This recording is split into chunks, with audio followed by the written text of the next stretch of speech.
চট্টগ্রামের পটিয়া পৌরসভা ৯ নম্বর ওয়ার্ডের সাবেক কাউন্সিলর ও বিশিষ্ট সমাজসেবক মোহাম্মদ ইলিয়াস চৌধুরী ভুট্টো এর উদ্যোগে গরিব ও অসহায় মানুষের মাঝে চাল বিতরণ করা হয়েছে।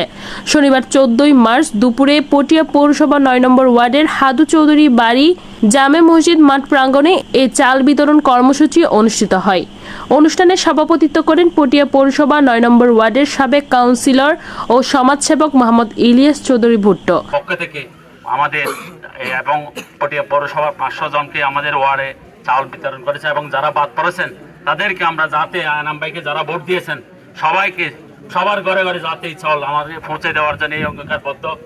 এতে প্রধান অতিথি হিসেবে উপস্থিত ছিলেন চট্টগ্রাম ১২ পটিয়া সংসদীয় আসনের সংসদ সদস্য আলহাজ মোহাম্মদ এনামুল হক এনাম। আমি মনে করি আমরা যদি প্রত্যেকে সামর্থ্যবান হই, আমরা অল্প অল্প করে সবাইকে যদি এই ধরনের উদ্যোগ গ্রহণ করতে পারি, এটা এলাকার মানুষের কল্যাণে উপকৃত হয়।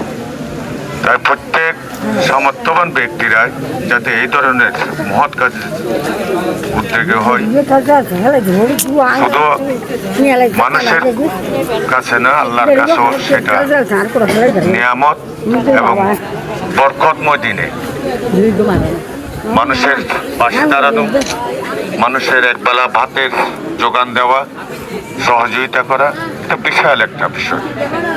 যারা মানুষের কাছে থাকে, মানুষকে মানুষের পাশে থেকে কিছু দেওয়ার চেষ্টা করে, যারাই করে তারা খুবই ভাগ্যবান।